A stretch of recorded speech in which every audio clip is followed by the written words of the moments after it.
그러니까 죽음이라는 것은 다들 불편하죠. 불편한데 삶의 끝이 죽음이라면 죽음도 삶이거든요. 이 죽음에 대해서는 우리가 제도적으로 어떻게 접근을 해야 되느냐. 어떻게 보면 우리나라 같은 경우는 범죄 연관성이 있을 때만 검시를 해요. 일반상 도드라지게 확인되는 건 없어요. 일단 정밀하게 분석해 봐야지. 뭐 예상대로 장기부터 다 들어갔다. 네, 그러나 이제 그 안에 사고랄지 뭐 이런 여타의 자연사나 이런 것은 누구도 관심을 안 갖고 있죠. 그러니까 실은 통계적으로 보면 우리가 한 22만 명, 23만 명 정도가 1년에 사망을 해요, 우리나라에서. 그 중에 약 10% 차지하는 2만 8천 명 정도가 사인을 몰라요.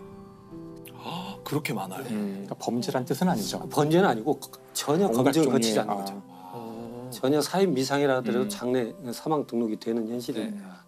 우리가 여기서 얻을 수 있었던 교훈들을 놓치고 있는 거 아닌가. 그럼 과연 이 많은 정보들을 우리는 그냥 계속 빠뜨리고 갈 것인가. 나한테 닥칠 때까지. 그래서 이 문제가 결국 우리한테만 있는 것일까 하다가 한번 예를 한번 찾아보자 한 것이 미국의 검시제도의 변천사를 한번 볼 수 있었던 마침 전기가 한 권이 나왔어요. 그래서 그분이 이제 프랜시스 글래스너리라는 여성분이에요.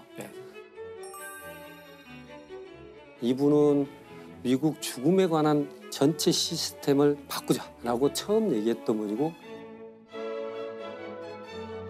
근데 이분이 이제 실은 시작은 51살 때 시작을 해요. 아? 51살 때. 그 전에는 뭐 하시던 분이에요? 그 전에는 그냥 평범한 분인 것 같지만 아주 금수저예요.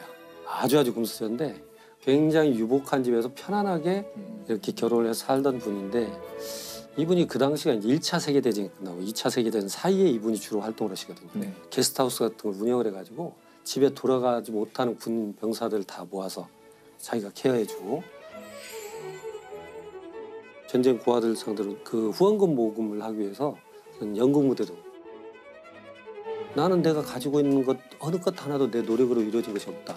다 물려받았잖아. 그렇다면 나는 다른 사람들을 위해서 써야 되는구나. 이게 내가 생존하는 이유가 되겠구나. 그래서 나는 앞으로의 삶을 그 다른 사람이 행복하게 살 수 있도록 나는 뭔가를 바꿔야겠지. 이런 어떤 계기들이 있었어요. 근데 그런 때 우연하게 51살 때쯤 몸이 좀 아파요. 그래서 이제 부자들, VIP들이 입원하는 이제 그런 또 요양원 같은 곳에서 오빠 친구를 만나요. 매그너스라는 그 의사를 만나서, 여기는 하버드 의대 출신이에요. 그 다음에 보스턴에 있는 그 검시소의 검시관, 우리로 말하면 법의학자.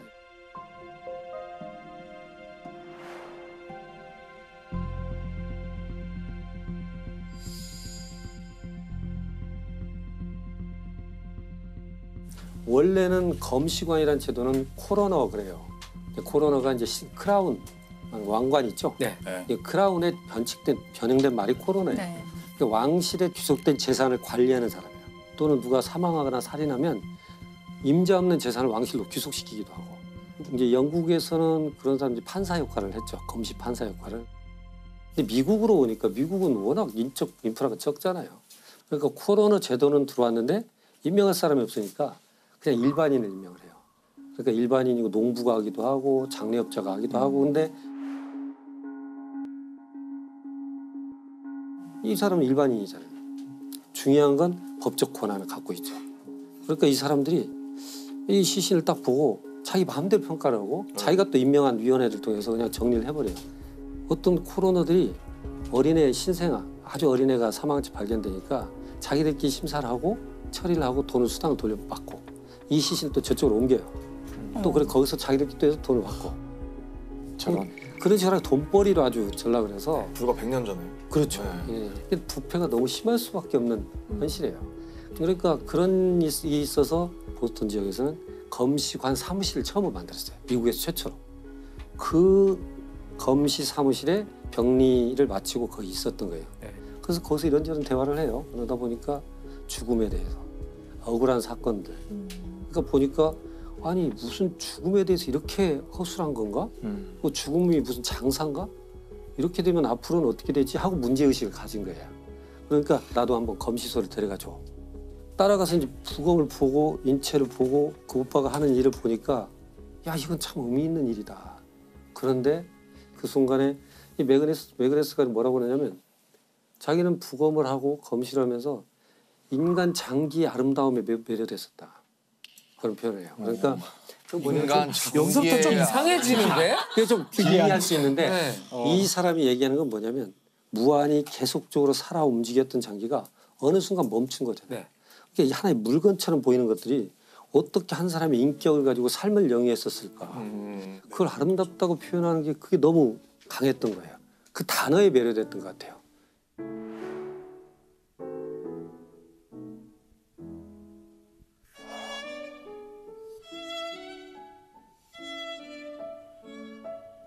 근데 아름답다는 그 표현이 언제나 감동을 주는 것 같긴 해요. 네. 제가 종종 이제 강의를 하다가도 야, 이 수식이 얼마나 아름답냐.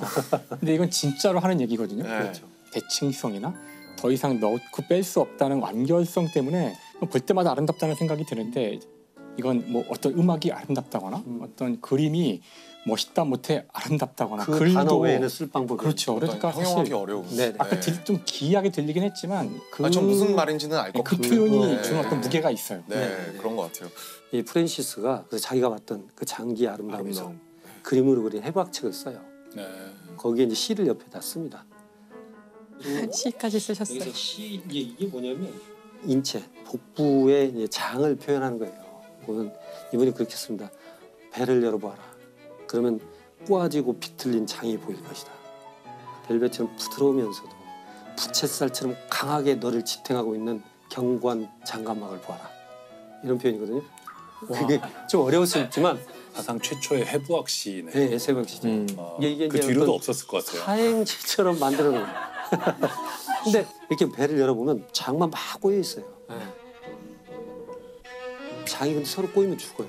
네. 그 사이 잘 열어보면 장관막이 쫙 벌써 서로 꼬이지 않도록 잡아주고 있어요.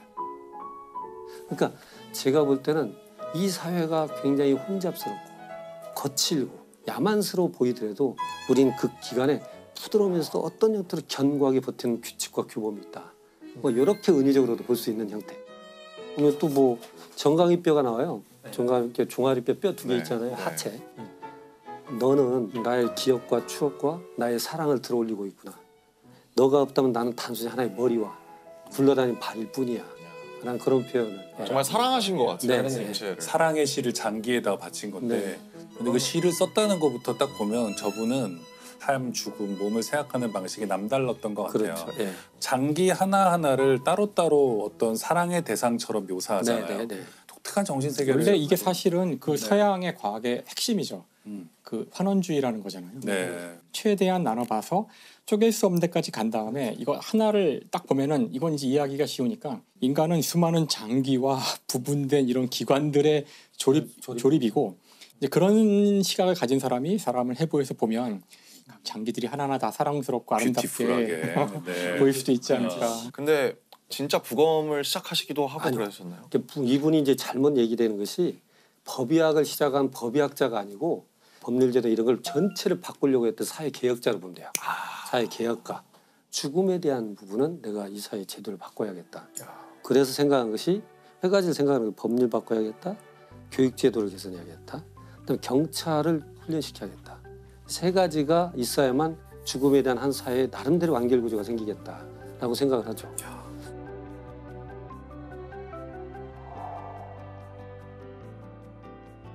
법률 제도를 바꿔야 되고 전문 검시관 제도를 들여와서 법의관 제도를 코로나란 일반인이 보지 않도록 그렇게 죽음을 전문가가 볼 수 있도록 해야 되겠고 근데 문제는 뭐냐면 이게 아까 말씀드린 대로 이권이 개입돼 있잖아요.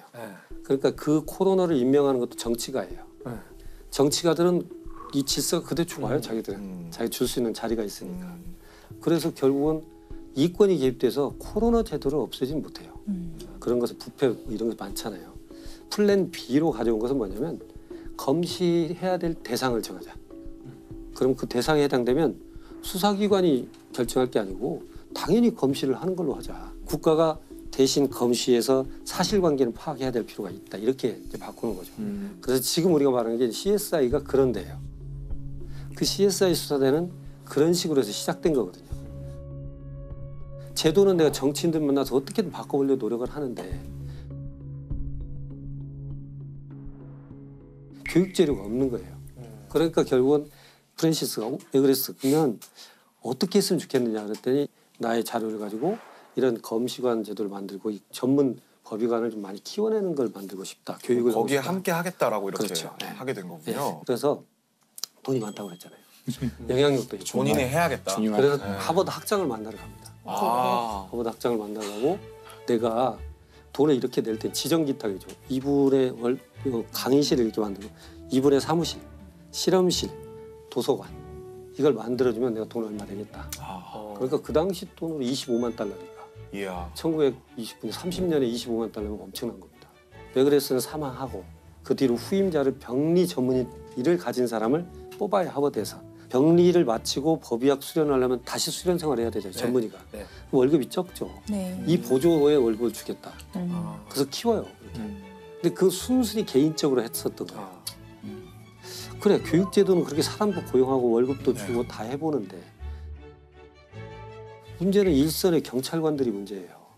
이게 제가 이제 오늘 장항준 감독님께 제가 네. 감사하다는 말씀을 드리고 싶은 게 실은 그러니까 아까 저한테 감사하다고 그랬는데 내 지갑에 손을 대셨나? 후원자로. 이제 제가 이제 장 감독님 말씀을 할 수밖에 없는 게 뭐냐면 그러니까 그 당시만 해도 지문이 있는 것도 아니고 무슨 네. 과학 수사가 없으니까 너무나 중구난방이고 과학 수사의 필요성 자체를 몰라요. 누가 사망한지 발견되면 누굴 데려다가 강압 수사를 많이 했어요 미국에서도. 그래서 경찰은 무지랭이고 바보고 강압적이고. 그래서 이 경찰에 대한 것 교육을 해야겠다는 것이 1920년에 생각한 거예요. 문제는 어디서 나오냐면 현장도 가지도 못하고 현장이 흐트러져 버렸고 자료 사진만 있으니 그 상황을 어떻게 설명할 길이 없어서 답답할 때가 많고 어떻게 했으면 좋겠느냐 그랬더니 실은 이 사람이 워낙 부자여가지고 시카고 그 오케스트라 단원들이 와서 그냥 파티를 할 정도예요. 100명 정도 늘상. 근데 어머니가 거동이 불편하니까 오페라 단을 미니어처로 만들어요 본인이. 그 수십 명을 다 악기까지 만들어서 악기 소리가 날 정도까지 미니어처인데 그걸 했던 디오라마라고 하는데 미니어처인데 너무나 정교하죠. 그렇게 했는데 내가 한번 만들어 볼까? 그래서 사건을 재구성을 합니다. 집을 똑같이 만들고 사건 하나를 재구성하는데 침대니 다 만듭니다. 아 이게 디오라마예요? 엄청 정교한데? 네. 그 당시 1930년대, 40년대. 이건 뭐 거의 예술인데요? 작품이네요, 진짜. 네. 그러니까 여기에 와 너무 정교하다. 뭐가 있으면 그 경찰 수첩에 깨알 같은 글씨까지 다 써요. 그러니까. 이건 그냥 현장에 사진을 저 찍은 그냥 것 사진 같아요. 찍었다고 그렇죠, 하면 그렇게 보는 찍었다고 할 누가 거예요. 미니어처라고 말해주지 않아요. 네, 이 밖에 있는 나무까지 다 와 창밖들. 대단하다. 굉장히 좋습니다. 근데 디오라마 하나 만드는 데 있어서 한 지금 돈으로 4만 불에서 8만 불 사이 5천만 원에서 1억 정도 그런 것을 한 18개 만듭니다. 그렇게 만들어서 하버드대 학장을 만나서 우리 하버드대 우리 법의학과를 만들어놨으니까 여기서 경찰도 종합 교육을 좀 시켰으면 좋겠어. 그러니까 18개를 갖고 와 일주일 세미나를 합니다. 그러면 어떤 범죄 현장에 대한 스토리를 주지 상상하고 않고 만들게. 거기에 목맨 거, 피 흘린 거 다 똑같이 만들어놔서 이걸 너는 어떻게 보느냐. 그러니까 말하자면 어떤 정보가 없이 그거에 대한 너의 해석. 네가 본 것을 얘기해봐. 그렇게 했는데 그렇게 이제 강의를 하다가 이게 소문이 난 거예요. 시나리오 작가가 와요. 와갖고 정말 이런 식으로 수사를 한다면 요것이 한번 재료가 쓰겠다. 나 경찰 중심으로 쓸 수 있겠다. 하버드 대학의 경찰학교에 앉아서 18개의 사건을 재구성하는 것을 영화로 만들어요. 그걸 보고. 네, 그래서 그 제목이 하버드 대학의 살인 사건이에요. 근데 하버드 대학은 반대로 우리 하버드가 이런 데 들어가면 안 돼. 그렇겠죠. 엄청 싫어했을 것 같아요. 그러니까 제목이 조금 오해할 수 있게. 영화 안 되겠어 빼. 그러니까 그래서 미스터리 스트릿이라는 이름으로 나가요.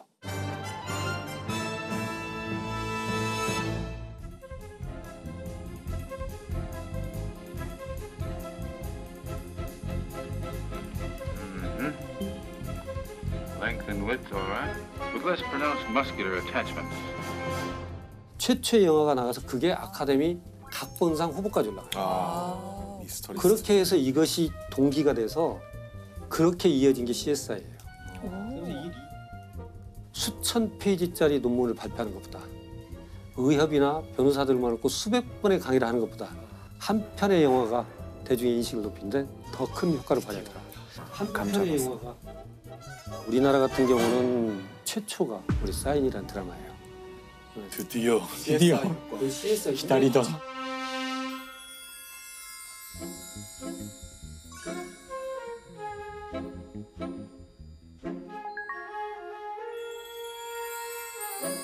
사인 드라마 이후로 국가수에 갑자기 10명의 법의관이 늘어나기도 맞아요. 했었어요. 맞아요. 진짜요. 장항준 효과. 오늘 회식하죠. 제가 이제 실은 공국진 선생님이 이렇게 저희 법의학의 태두시거든요.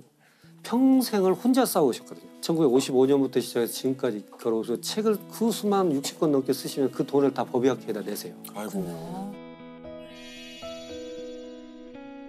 공국진 선생님이 사인 보면서 너무 감사하고 평생에 내가 돌아가신 이런 드라마를 볼 수 있었다는 거예요. 교수님 저 지금 소름 돋아서 칭찬을 한 몇 년 만에 들은 거예요. 사인 한번 해드리세요. 드디어 너무 감사합니다. 와. 야. 그래서 제가 2011년도인가 공국진 선생님께서 너무 기쁘셔가지고 못하게. 당시에 사비를 1,000만 원을 주세요. 우리 사인 드라마에 대한 상패와 상금을 드렸어요. 이게 맞아요. 사비예요. 그 사비인지는 몰랐어요. 우리가 아무리 노력을 해도 대중이 우리 몰라. 왜냐하면 가족 중에 부검할 일이 없어요. 경험하기 힘든 근데 일이죠. 그런 속에서 그 사인이 등장한 겁니다. 실은. 이 공원이 인정을 받았나요? 그 당대에? 근데 경찰들한테 인정을 받았어요. 장례식장 경찰관들 그 교육생들이 많이 왔고 네. 경찰로부터 경감 진짜 경감 계급도 받고 네. 경찰에 있어서는 법정에서 이 교육생들이 많은 진전을 이뤄요.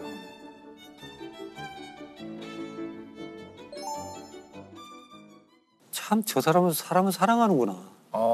그래서 정말 사람을 사랑하는 그런 모습을 본 제 동료 얘기를 하고 싶어요. 동료? 이 동료는 제가 97년부터 만났죠. 이게 우리 이제 국과수, 국립과학수사 연구원이죠. 네. 거기에서 법과학부에 이제 유전자 분석을 하는 동료예요. 유전자 분석이면 우리 요즘에 많이 알고 있는 DNA. 그렇죠, DNA죠. 네. 이제 아주 중요하죠. 지금 이제 이름을 실명을 해야 되네. 네. 뭐 잘못한 건 아니니까. 자랑스러운 일을 대단한 일을 하신 거죠. 지금 사랑하는 인간이에요. 네, 조남수 박사거든요. 네. 저는 국가수에 97년에 입사해서 유전자 분석과에서 유전자 분석 업무를 담당하고 있는 조남수라고 합니다. 범죄 현장에서 의뢰되는 증거물에서 제 DNA 분석을 통해서 범인과의 일치 여부를 확인하고 있습니다. 이호 교수님은 거의 제 입사 초기에 같이 일하는 동료로서 항상 존경하는 선배님이자 형님이셨던 분이라서 이호 선생님께서 조남수 박사님을 내가 사랑하는 인간으로 뽑아주셨어요.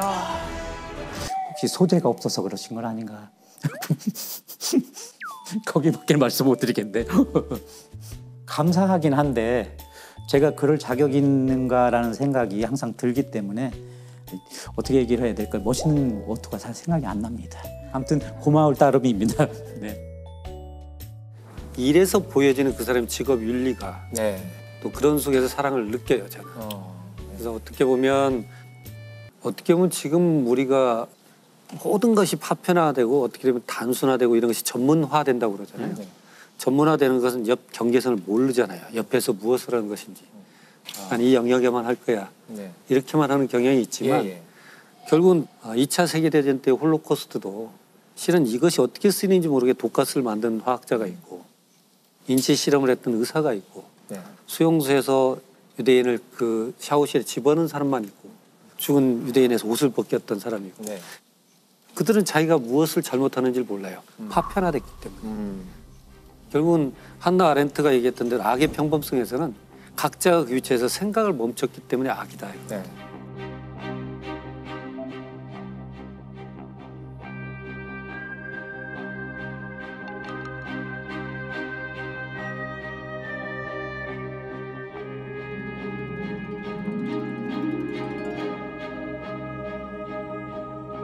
악은 참 평범한 거구나 이렇게 생각할 수 있잖아요. 그러니까 결국은 저희도 국가수 내에서 법과학부나 법생물학이나 이런 쪽은 주어진 샘플에 대한 DNA만 보내면 돼요. 거기에서 끝나버리면 서로의 영역이 참 깔끔한 것 같지만 이 제 동료는 이제 굉장히 궁리가 많아요. 그러니까 그 당시는 97년도, 8년도 때는 강간 사건 각 경찰서별로 오죠. 국과수는 해당 경찰서에 보내기만 하면 돼요. 유전자 분석을 잘 해가지고 보내면 되는데 이 사람은 그 당시에 자기 컴퓨터로 쭉 데이터를 모아요. 그래서 광주 서부경찰서든 전주에는 경찰서든 모아서 그거에 대한 통보만 하는 게 아니고 범인은 여기저기 돌아다닐 수 있잖아요.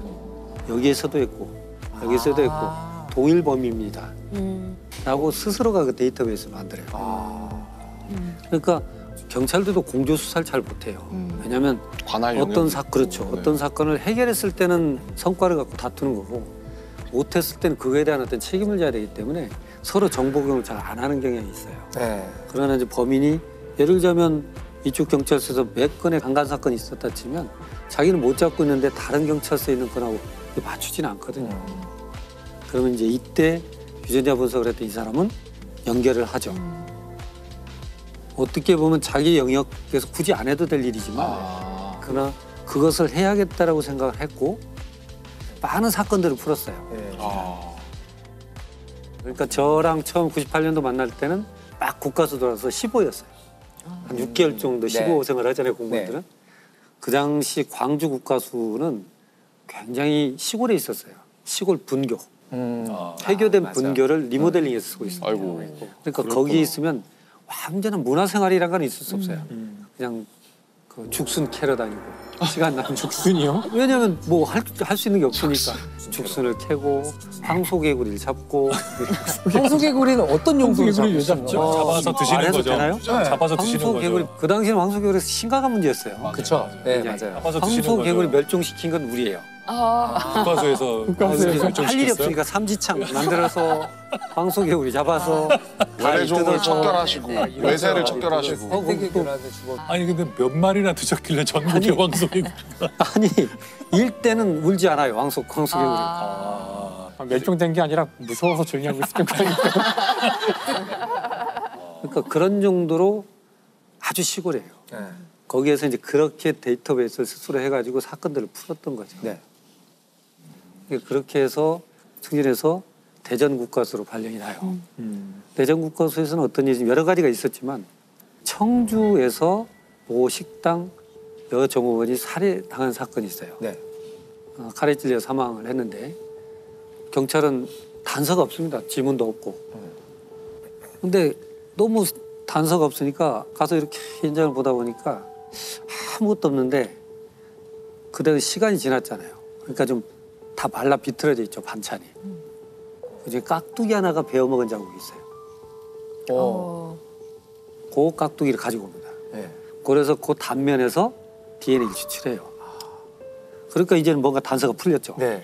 그래서 그 해당 경찰서에 주니까 난리가 났죠. 근데 문제는 뭐예요? 같은 사람을 데리고 와야죠. 그렇죠. 같은 이게 사람을 누구의 데리고 DNA인지 맞아야 알아야 되니까. 되니까. 결국 또 대조해야 될 사람을 데려와야 될 큰 숙제가 또 하나 남는 거죠. 그렇게 미국에 빠져갑니다. 다시 형사가 찾아와요. 조남석 박사한테. 이게 이제 이 사람은 아까 국리가 많다고 그랬잖아요.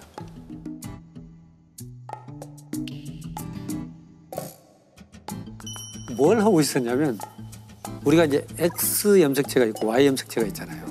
Y는 아버지한테 온 거잖아요. 그렇죠. 그 Y 염색체가 부계 쪽인 거죠. 그러니까 그동안 쭉 데이터가 들어온 걸 가지고 YSDR이라고 하는데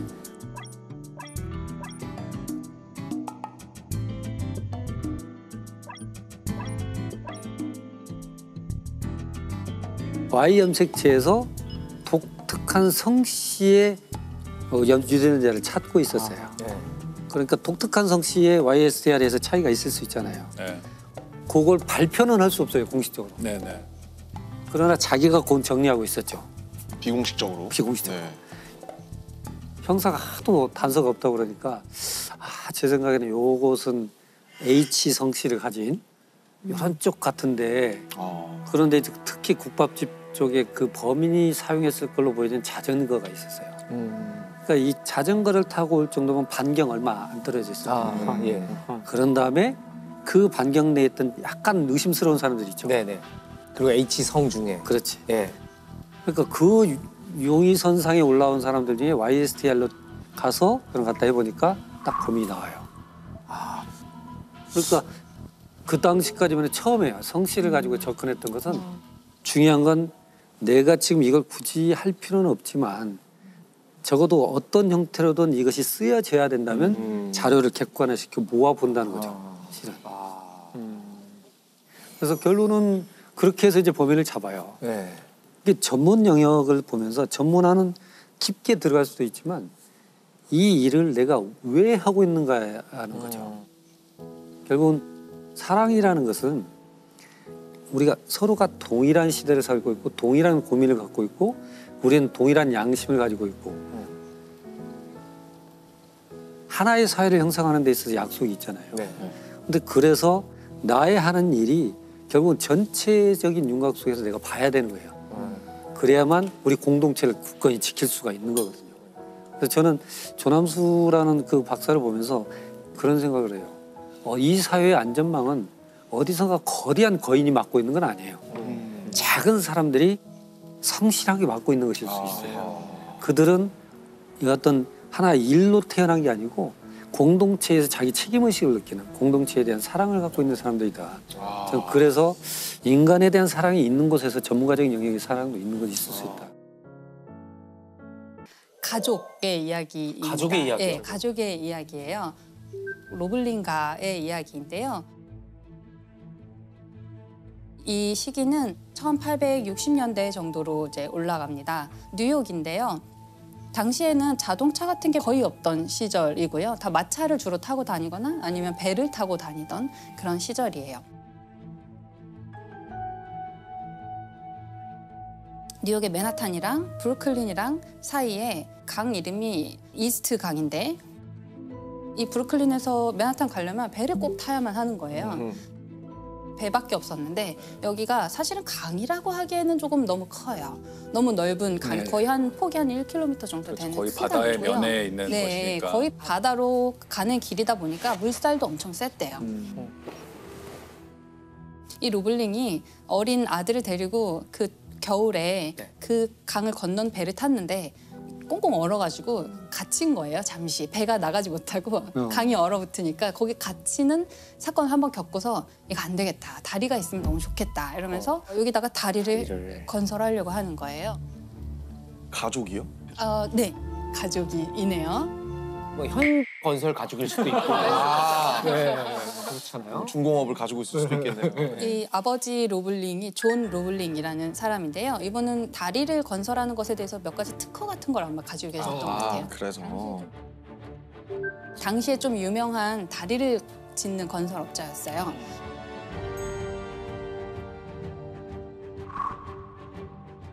다리가 있으면 너무 좋겠다 이러면서 당시 아마 시장도 설득하고 돈도 또 펀딩도 끌어모으고 예, 좀 물밑 작업을 몇 년 동안 해서 결국에 이 사업 계약을 따내요. 네. 브루클린이라는 다리를 놓게 되는 게 1869년에 시작된 일이고요. 뉴욕의 어떤 상징적인 건축물 중에 하나인데요. 이 브루클린 다리는 현수교라는 방식이거든요. 현수교 다리인데 뭐냐면 이렇게 상판을 다리가 여러 개가 받치는 게 아니고 이 상판을 강선에다가 묶어서 달아놓는 방식이에요. 이제 이런 현수선을 사용하는 현수교인데 얘의 특징이 뭐냐면 아주 큰 주탑 2개만 있으면 다리를 길게 건설할 수 있어요. 그리고 이 다리가 교각이 2개밖에 없는 거예요. 네네. 그러니까 원래 다니던 배들이 계속 다니기가 쉬운 거예요.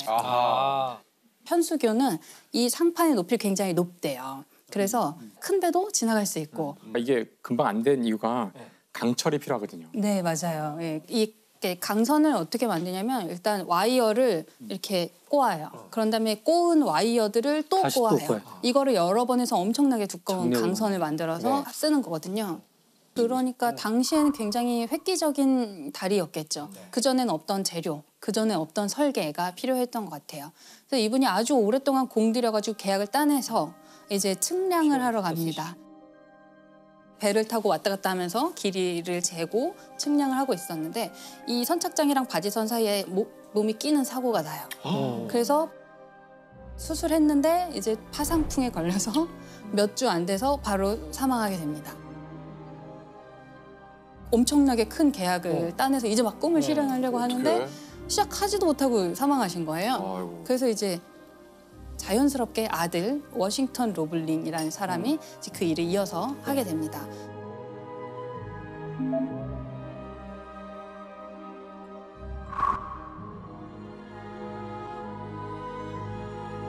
실제로 다리를 짓기 시작하는데 이 주탑의 높이가 거의 한 100m 가까이 되거든요. 네. 엄청나게 높은 주탑을 집안에다 잘 다리를 박아야 되는데 물밑까지 들어가야 되잖아요. 물밑에 들어가서 집안을 파내고 다리를 놓고 또 다시 다져서 이 일을 해야 되는데 이분은 이제 좀 더 현대적인 방식의 잠함이라는 걸 도입을 해요. 예, 이름이 케이슨인데 예, 이게 뭐냐면 거대한 나무 상자 같은 거를 이제 거꾸로 뒤집어서 물 바닥에 가게 하는 거예요. 나무 상자라고 제가 말은 했지만 뭐 테니스 코트 몇 개의 크기의 거대한 상자를 물 밑에 가라앉힙니다. 그리고 여기다가 압축 공기를 싸가지고 이 안에는 물이 이제 들어오지 않게 하는 거예요. 공기가 있으니까 여기 공간이 확보가 되는 거죠. 에어포켓처럼 이렇게 쉽게 하면. 그렇죠. 거기가 에어포켓을 이게 작업장처럼 되는 거예요, 그러면? 작업장이죠. 네. 그 안이. 네네. 거대한 에어포켓을 만드는 거예요. 와. 잘못하면 빠져 죽을 수도 있는 거 아니에요? 그럴 수도 있죠.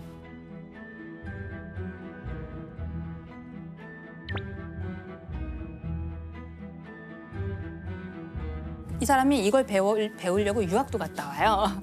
그래서 여러 최신 기법을 동원을 해서 결국은 위에 뚫어야 되지 않아요? 그러면? 그렇죠. 위에 이제 통로가 있는데요. 통로 따로 만들어야 되고. 통로가 있어요. 이 통로를 에어락이라고 불렀대요. 이게 우리 우주선에 들어갈 때 에어락이라고 하거든요. 그래서 밖에서 이제 그 거대한 원기둥 안에 일단 들어가서 문을 닫고 사다리 타고 막 내려와가지고 에어락의 문을 열고 나가면 이제 거기가 작업장인 거예요. 이게 완전 우주선 같은 정말 어마어마한 시스템을 그 당시에 만들었던 거죠. 당시에 전기가 없으니까 이 안에서 사람들이 램프를 켜놓고 작업을 한 거예요. 램프가 여기저기 켜 있고 그다음에 얘를 엄청 크게 만들기는 어려우니까 겨우 사람이 들어갈 공간인 거예요. 그래서 이렇게 허리를 계속 숙이고 있어야 되고 일주일에 한 15cm 정도밖에 못 팠대요. 15cm. 엄청 많이 파야지 교각을 세울 수가 있는데 그래서 여기에다 이제 다이너마이트를 또 폭발물을 설치도 하기 시작합니다. 괜찮을까요? 너무 위험한 것 같아요. 폭발을 시켜서 이제 바위를 깨고 이런 일을 하는데 또 화재가 나기도 하고 이런 산소도 일이 부족하고. 그렇죠. 이 워싱턴 로블링이 그 화재를 수습을 몇 번이나 하고 그러니까 화재가 나면 어떻게 해야 돼요? 빨리 불을 끄고 빨리 탈출해야 되잖아요. 그래서 막 급하게 막 올라오는 거예요. 근데 이런 일을 계속 반복하다가 그 감압병에 걸리게 됩니다. 감압병. 감압병. 갑자기 다이버들이 잠수병에 걸리는 거랑 거의 같은 원리인데요. 질소 중독이죠. 네네. 혈관 속에 맞아요. 질소가 갑자기 많아져서 공기를 쏜다고 했잖아요. 압축 공기. 공기가 압축 공기 상태여서 한 2기압 정도 됐다고 해요. 2기압인 곳에 있다가 갑자기 1기압으로 이제 압력이 뚝 떨어지잖아요. 당시에는 잠수병이라는 말이 없었대요. 그래서 모르는 거예요. 그냥 몰랐구나. 이 작업자들이 자꾸 죽어나가고 워싱턴 로블링 본인도 이제 그 병에 결국 걸려서 거의 반신불수 상태가 됐대요. 눈도 거의 안 보이고 난청이 오고 그 잠수병 때문에 되게 고생을 하고 이러면서 사람의 말도 못 알아듣고 누워서 그냥 자기 아내한테만 겨우 조그맣게 말을 할 수 있을 정도가 됐대요. 그래가지고 이 작업장은 계속 작업을 하고 있는데 워싱턴 로블링은 집에서 창문에 망원경 같은 거를 대고 이제 볼 수밖에 없는 상황인 거죠. 이 수석 엔지니어가 이제 몸져 누운 거잖아요. 그런데 기적적으로 다리가 계속 잘 건설이 돼요. 이 다리가 어떻게 계속 건설될 수 있었는가 하면 아내가 계속해서 이렇게 메시지를 전달해 준 거예요.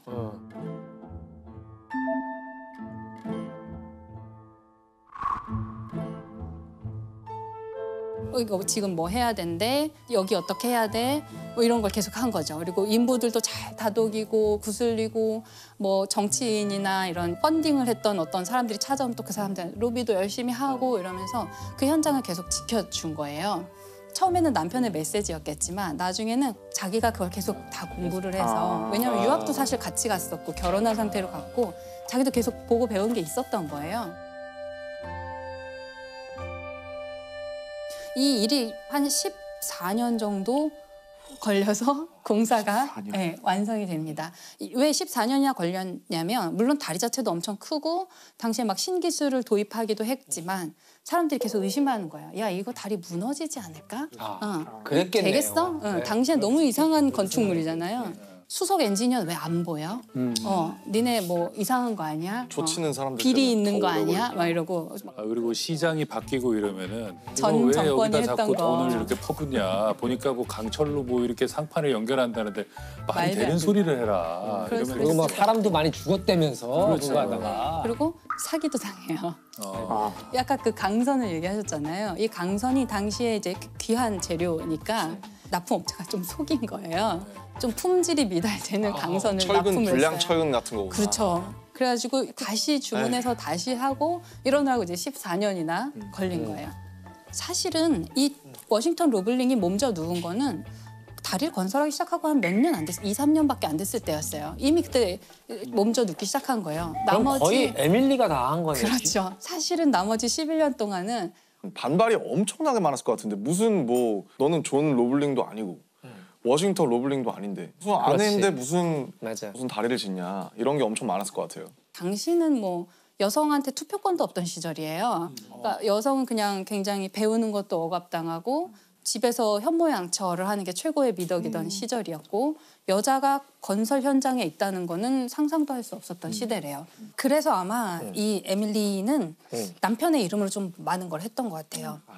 남편의 메시지를 전달하는 것처럼 자기가 지시를 하고 총감독을 하고 감시를 하거나 뭐 검사하러 오는 사람들도 있을 거 아니에요. 중간중간에. 그런 사람들이랑도 굉장히 잘 지냈대요. 그래서 이 11년이나 됐잖아요. 사실 11년 동안 현장을 이끌어 나간다는 거는 본인이 그 모든 걸 실제로 관장하고 있지 않으면 사실 불가능한 일이잖아요. 그게 현장에 있는 사람들은요. 어느 순간 알았을 거예요.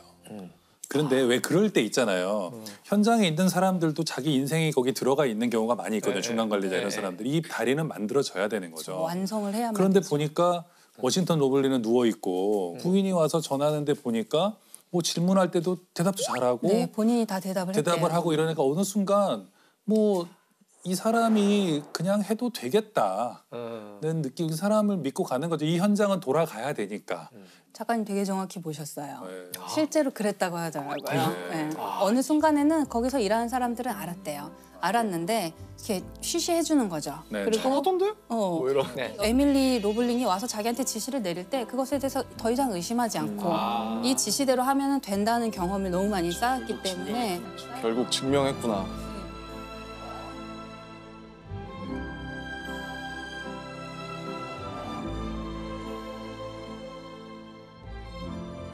그래서 24년 동안 이 다리를 건설을 어쨌든 무사히 하고 이제 마치는 날 승리의 상징이라고 하는 수탉을 안고 마차를 타고 이 다리를 이제 최초로 건너는 사람이 됩니다.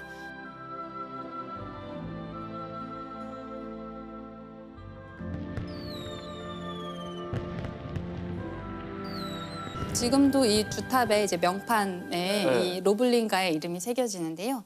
에밀리 로블링 제일 위에 있어요. 아니 이 양반 되게 멋있네. 플렉스네. 다리를 다 건설한 다음에 법학 이런 것도 새로 공부를 하시고 공부하고 사회활동하는 삶을 살았는데 이분이 1900년도 초반에 뭐 이제 그렇게 많지 않은 나이로 중년의 나이에 이제 병으로 돌아가시는데요. 미국의 여성 선거권이 1920년에 그걸 못 보셨구나. 네. 그러니까 그 정도로 굉장히 시대를 너무너무 그러게요. 앞서갔던 사람인 거죠. 당시에는 굉장히 여성이 억압받고 사회 진출을 못하고 교육을 못하던 시기였는데 뭔가 기회가 주어졌을 때 사실은 더 잘할 수 있는 사람들도 있었던 거죠. 그렇죠. 시아버지 갑자기 돌아가시고 남편이 막 반신불수가 되고 이런 절망적인 상황이었지만 어쩌면 에밀리 로블링 개인에게는 기적 같은 사건이었을 수도 있죠.